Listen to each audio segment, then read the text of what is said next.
Welcome to the Great Detectives of Old Time Radio. From Boise, Idaho, this is your host, Adam Graham. If you have a comment, email it to me, box13 at greatdetectives.net. Follow us on Twitter at Radio Detectives and become one of our friends on Facebook. Facebook.com/Radio Detectives. As you make your travel plans, remember JohnnyDollarAir.com. JohnnyDollarAir.com is a Priceline affiliate, so you can get all the benefits of going to Priceline.com, but part of your purchase benefits the Great Detectives of Old Time Radio at no cost to you. So remember, JohnnyDollarAir.com. All right, well, now it's time for today's episode of yours truly, Johnny Dollar. We had one lost episode between last week and this week. The original air date on this one is February 26, 1961, and this one is The Touch-Up Matter.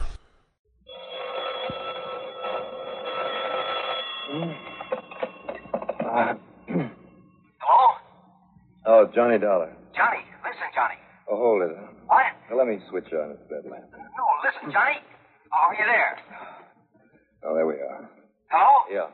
Listen, this is Terry Holmes, you know, Star Mutual Insurance. What, at this hour? Listen, will you? I'm at a party, or what was a party. I want you to come over here right away. Oh, thanks, Terry, but I just had one. No, you don't understand, I Johnny. understand that unless I get some sleep, I'm going to feel mighty lousy in the morning. Johnny, this is business. At 2 a.m.? Yes, put on some clothes and get over here right away. Get over where? The Chadwick residence, Mr. and Mrs. Bruno Chadwick, out here on Weathersfield Avenue. You know, out a ways beyond Coat Park. Chadwick? Yes. That great big mansion that... Yes, that's the one. The big colonial job that sits back from the street about a quarter of a... Well, you know where it is, so come on. Well, who got murdered? Nobody, but the company will probably murder me if we have to pay off all the claims on this Well, one. now, what kind of claims? On what, Terry? On the biggest jewel robbery that has ever been pulled in this town. Happened just 4, 5, 6 minutes ago. Have you called the police? Yes, we've called the police. Now get out here, will you? Johnny. All right, Terry, all right. Right away.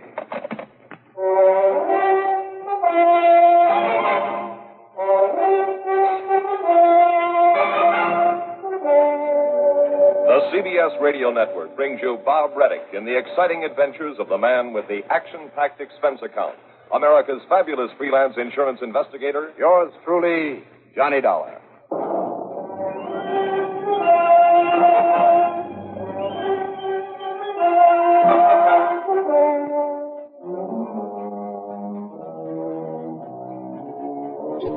Expense account submitted by Special Investigator Johnny Dollar to the Star Mutual Insurance Company, Home Office, Hartford, Connecticut. Following is an account of expenses incurred during my investigation of the touch-up matter.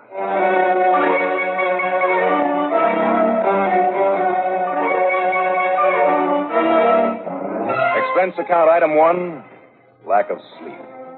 I hauled myself out of bed, got dressed in a hurry, and then used my own car to drive to the Bruno Chadwick south of town, just off Weathersfield Avenue. Mansion is right. The big old home is one of the local show places. Must have 35 or 40 rooms. It's just as good as the day it was built. Instead of the butler, Terry Holmes let me in the front door. He led me across the marble floor of the entrance hall and then into a huge mahogany-paneled library. Okay, now sit down, Johnny, and let me tell you what's happened. All right. Well, hadn't I better check in with the police? Who's in charge? Lieutenant Barney McQuaid. But now listen. Now, where are they? In the music room with the Chadwicks and all their guests. But I can tell you what's happened in half the time it would take you to get it out there with all those excited, chattering females all trying to talk at once. You should hear them, yakety, yakety, yakety. So what females, Terry? This party's the Chadwicks' 40th wedding anniversary. The guest list, and I don't know how I ever happened to be on it. Well, the guests include most of the richest, wealthiest people in Hartford. Real big money. Mr. and Mrs. Lloyd Augustus Brownfield, for instance. Oh, the stock market millions? Yes, and the Fritz Melchiors, the Lawrence Comstocks, Kenneth Gordon Hodge, that old dowager Marianne Hooper, half a dozen more. Just think of money and you've got the whole list. Except for Mr. Thompson B. Thompson. Who's he? Who knows? He barged in early this evening, just about the time the festivities were getting underway. Said he was up from New York and staying at the Pearson Motor Court. You know, the other side of town? Yeah, I know the place. Okay. Said he wanted to talk over a business deal with old man Chadwick. Apologized for not having made a date with him. And when he saw there was a party in progress, he apologized again and said he'd come back another time. But Mrs. Chadwick took one look at him, and believe me, Johnny, this was the polished gentleman of, well, if there ever was one. And good looking, too. Yeah. Well, she talked with him a minute or so and then insisted he join the party. So he did. What's more, he was the life of the party. And that's why it lasted so late. Tall, young, handsome, charming. All those wealthy old biddies practically fought each other for a chance to talk with him, sit next to him. And all the while, Johnny, that stinker was carefully casing the hundreds of thousands in jewelry they were loaded with. So how did he pull it off, Terry? We were all sitting around in the music room trying to keep politely awake while Mrs. Jackson Lee Kenworthy Price, squawked out the 10th or 15th encore in that crow-like voice of hers. Believe me, Johnny, it was murder. Well, onward and upward with the arts. Oh, sure. Anyhow, while everybody was quietly shuddering over an impromptu cadenza she was thoroughly mangling somewhere in the middle of Our Sweet Mystery of Life, I think it was. I wouldn't swear to it. Yeah. Suddenly, the lights went out. Go on. Well, for about 3 seconds, there was some blessed silence for a change. And then old lady Chadwick let out a shriek that was even worse than Mrs. Price's singing and started hollering about her diamond necklace. Then Mary Ann Hooper yelled something about her emerald pendant. Then 3 or 4 of the others all practically on top of each other. By the time old Chadwick got the lights back on again, that charming, lovable Mr. Thompson B. Thompson was gone. And with him, nearly $2 million in jewelry. The police been able to find out anything about this, Thompson? Well, not very much, not yet. What? How are you, Johnny? Well, hi, Lieutenant. Boy, you should hear them in there, Johnny. Holy smoke, they sound like a yard full of chickens with an army of hawks descending on them. It's pretty good, Lieutenant. So I thought I'd hole up in here until one of the boys I sent over to that motel checks back with me. The motel where this Thompson B. Thompson claimed he was staying? Yeah, that's right. Didn't you phone the place? Yes, and the manager told me that he's registered all right and drives the same kind of a car he used to come over here. I see New York license. No, that's just the point. Connecticut plates. Maybe that's Conroy now. Mind if I listen in? Be my guest. McQuaid. Conroy, Lieutenant. Yes, Conroy? Those plates. Yeah? The manager here gave me the number on them. Yeah? I checked them with headquarters, Lieutenant. They're on the stolen car list. I see. Then there's no point in your staying there at the motel. No, sir. I guess he's far away, but... Hey, hold everything, Lieutenant. Yes? Hello, Conroy. Listen, car just came in the driveway. Looks like his, maybe. Yes? Yeah, it's pulling up in front of number 7. That's Thompson's room. Okay, now, as soon as he gets inside, go out and check that license. Call me back. Don't try to apprehend him. Right, sir. Call me back. Well, this may not be so tough at that. Wonderful. Sounds like a cinch. Sure. And yet if he was clever enough to crack this party the way he did. Lieutenant, did the people inside there give you a pretty good description of him? Description? Better than that. Look at this. A snapshot of him. Good. How'd you happen to get this? Hey, I remember. Right after dinner, Mr. Chadwick took a lot of these pictures with one of those self-developing cameras. Yeah, that's right. He was snapping everybody, handing them out right and left. Thompson didn't object to having his picture taken? No, jumped at the chance. Funny. Now, if Conroy calls back and says that... There we go, Johnny. I'll listen over your shoulder again. McQuaid. Conroy again, Lieutenant. That's Thompson's car, all right. I mean, the one he stole. All right, now, Conroy. And it's Thompson, went inside the motel room. Looks just like that picture you got. He's in there now. Okay. Don't disturb him. What do you mean? I mean, don't disturb him. Unless he tries to make a break for it. Then stop him any way you have to. Yes? I'll be right over. Okay, Johnny. Want to be in on an easy kill? Easy kill, huh? Absolutely. Any bets?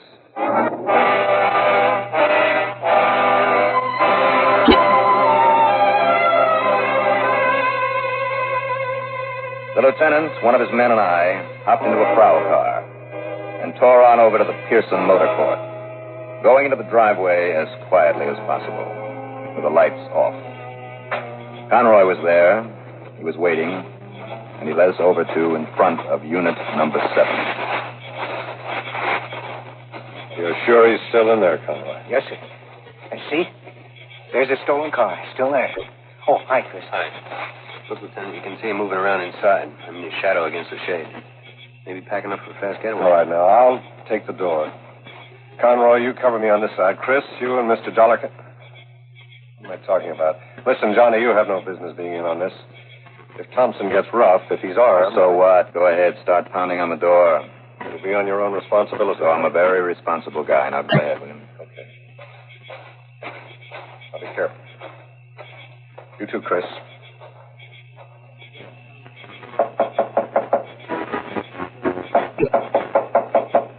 Thompson? Come on, Thompson. We know you're in there. Open up.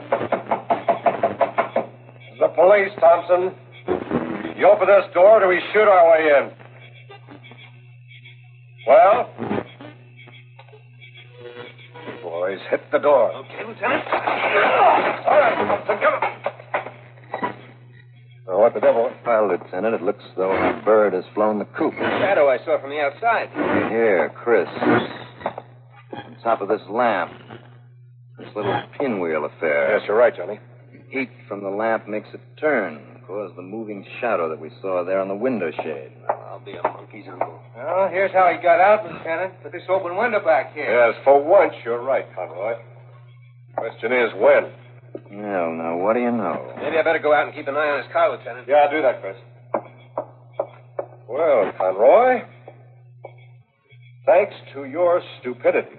Oh, now, Lieutenant. Okay, I'll have to admit you couldn't watch both sides of this place at once. Anyhow, our friend Thompson is safely away with 4 necklaces, 1 emerald pendant. 1 bracelet, 1 brooch, Lieutenant. Yes, that's exactly what... Dollar. Johnny, where'd you get those? Lying here on the floor under the table. Anything missing? 3, pendant. Did you know the emerald in this thing is worth nearly $500,000, Johnny? I can believe it. And this. Oh, this son of a gun, it's all here. You know why, Lieutenant? Because he must have somehow found out that I was outside, keeping an eye on him. So what happens? He knows he can't get away with it, so he drops the loot and he makes a break. I hate to admit it, Conroy, but you're probably right. For once, your stupidity paid off.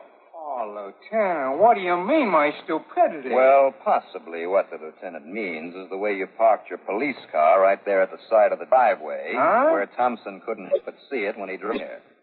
Oh, well... Don't bother with excuses, Conroy. There are none for a bone like that. Yes, sir. Well, we get this stuff back to the owners?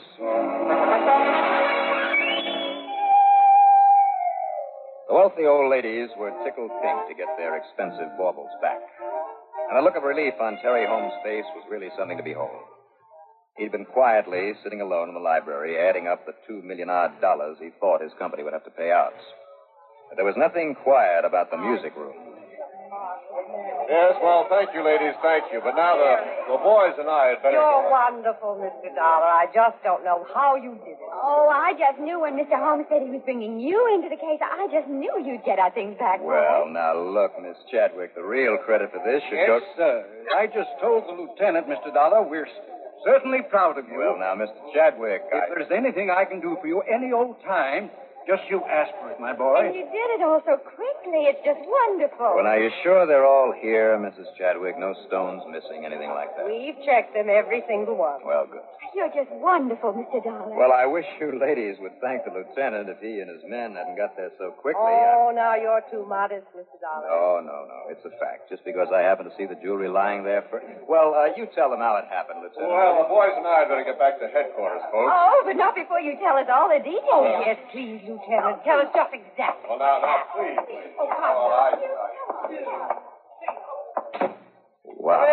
Come in, sit down. I was just about to go out and rescue you, Johnny. Oh, Terry, you still here? Yeah, I kind of thought you'd get your fill of that yakety-yak out there. Want the butler to fix you a drink? Just push that little pink button on the desk. Well, you're real happy now, aren't you, Terry? Why not? Look at the money the company won't have to pay out now. Order a drink. Hey, call the lieutenant in for one. Lord knows he deserves it. Well, he'll need more than a drink when he gets time to realize the big part of his job is still to be done.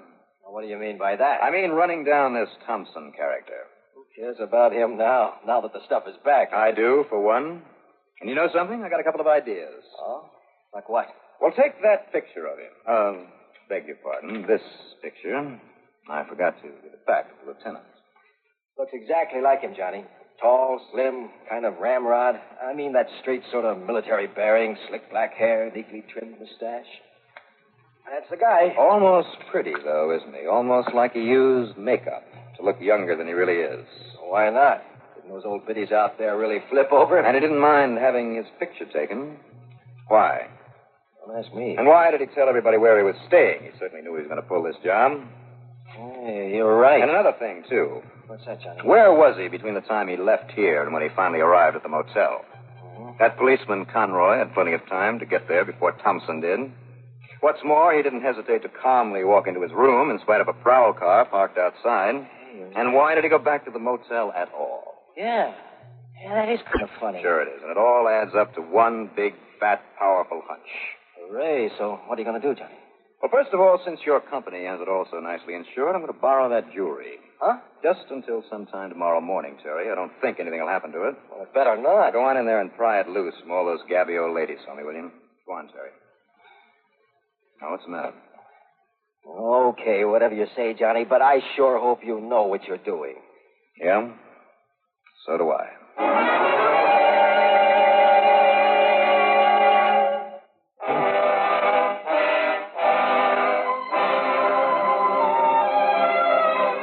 At 9:30 the next morning, I dropped in at the small store of a jeweler by the name of Caldwell. His eyes almost bugged out of his head when I casually laid the pile of trinkets on the counter and asked for an appraisal. But when he put a loop in his eye and started to examine them really carefully... No, I can't believe it. Amazing. So beautiful. But I can't believe it, Mr. Dollar. You can't believe what? Paste imitations, but the most magnificent imitations I ever saw. To gain time. And the setting's the work of an artist. Sure, to gain time. What? He knew that nobody would ever question these until they were sent in to be cleaned, whatever that might be. Well, I don't understand. So he'd have all the time he needed to leave town quietly without any excitement or any suspicion. Mr. Dollar... This switch might not be realized for months. Well, I'm afraid I don't understand. Huh? Good morning, Lieutenant. Miss Caldwell, Dollar, I've been looking all over for you. Yes, and knowing I had the jewels with me, started looking in all the jewelry stores. That's right. Well, I hope not too many of them. What? Here, would you like to return these to the owners now? Sure, only Except for Mrs. Chadwick's. I'll take her necklace back myself. I'll see you, Lieutenant. Well, now, wait a second, I'm Johnny. sorry, but I don't think I'd better waste any Johnny, time. No. Oh, Mr. Caldwell, maybe you'd better tell him about those jewels. I certainly shall. Huh? Now, Johnny!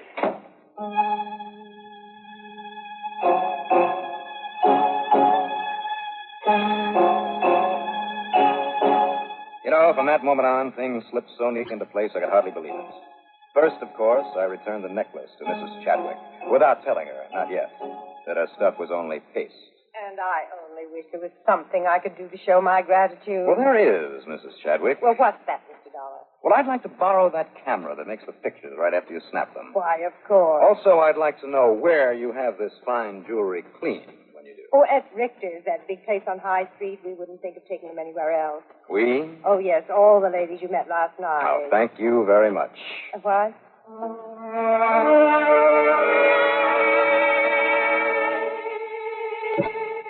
At the big jewelry house on High Street, I showed my credentials to Mr. Richter himself and told him what it was all about. He was a bit shook up for a moment, and then he led me into a large, well-lighted shop at the rear. 18 or 20 highly skilled craftsmen were bent over individual tables, covered with little lathes and grinding wheels, lots of equipment that I'd never seen before. They were creating, or cleaning and repairing, various pieces of fine jewelry, or drawing designs for pieces yet to be made. Richter told the men to pay no attention to me as I walked among them, taking pictures, supposedly a magazine article. And finally, we stopped at the bench of a lean, rather bald man of middle age who was hunched over a vise where he was mounting a huge ruby in a ring. And this is Ernest, very new with us, but one of our finest stone setters.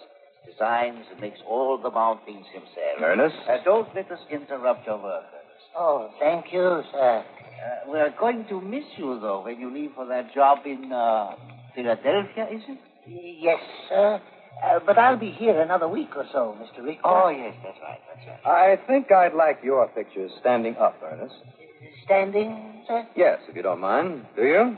Why, no, of course not, sir. Right next to Mr. Richter, please. And stand up straight, huh? I'm afraid that bending over my work all these years... Oh, come on, stand up straight, like this. I beg your pardon. Good, that'll do it. Mr. Richter, might I ask what this is all about? Now, we'll give this about a minute. I'm afraid I don't understand, Well, sir. don't worry, Ernest. You will. Now, Mr. Richter. Yes? As soon as this picture develops, if one of your artists will do a little retouching for me. Well, of course, Mr. Dollar. What? Mr. Dollar? That's right. Johnny Dollar. The investigator. Yes. Retouching, you said? To put a sort of wig on this picture of your slick black hair and a trim little mustache, maybe a dark suit. I see. Yeah, I kind of think it'll match the other one that Mr. Chadwick took of you at his party last night, don't you, Ernest? Or is it Thompson B. Thompson? Why, Ernest, what's the matter? You don't look well. Mr. Dollar knows why. Real clever, wasn't it, huh? Get all that priceless jewelry in here for cleaning and make those perfect copies. And then in your makeup and dark suit, you stole the real ones last night, left the phonies behind, and really threw the police off the track. Now, let's get this picture out of here so we can prove the disguise that you used. No, it won't be necessary, Mr. Dollar. Oh? As they say in the movies, I'll go along quietly.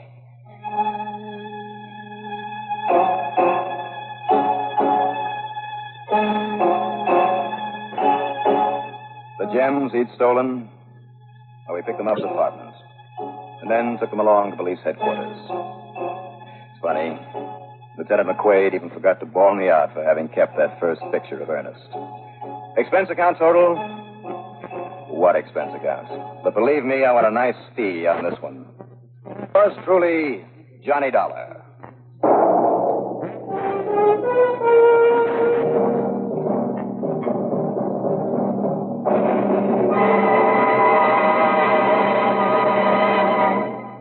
Now, here is our star to tell you about next week's story. Well, next week, what might have been a pleasant trip across the country, if it weren't for a killer gunning for me. Join us, won't you? Yours truly, Johnny Dollar.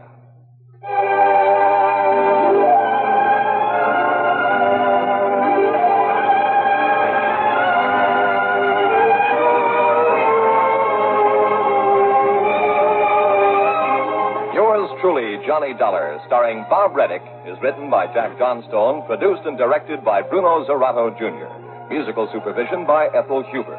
Heard in our cast in order of their appearance were Jim Stevens, Carl Frank, Lawson Zerby, Bill Lipton, Elspeth Eric, Gene Gillespie, Guy Repp, Raymond Edward Johnson, Louis Van Ruten, and Bob Dryden. Be sure to join us next week, same time, same station, for another exciting story of yours truly, Johnny Dollar. This is Wally King speaking.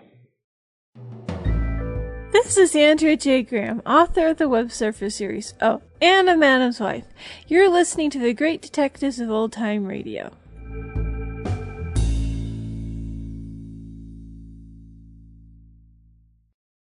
Welcome back.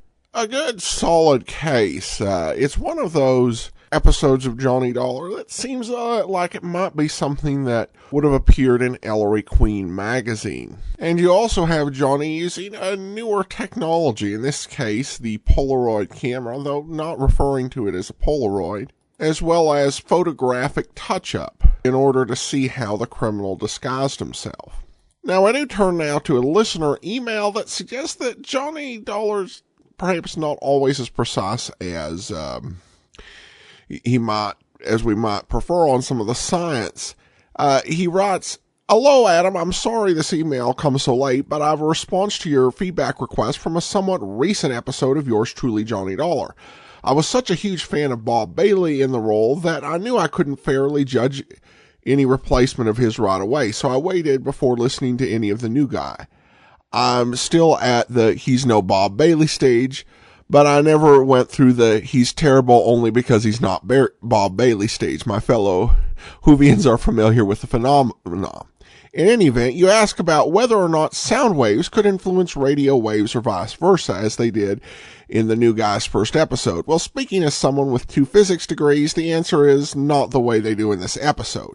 Sound waves are transmitted by a medium. It's very much like pulling one end of a slinky back and forth and seeing the compressions and refractions moving along the spring. Instead of visible differences in the spring, sound waves cause similar differences in air, water, land, or whatever media they are traveling through. Conversely, radio waves are low energy, light waves, which means they do not need a medium to go through, and they have no direct interaction with sound waves.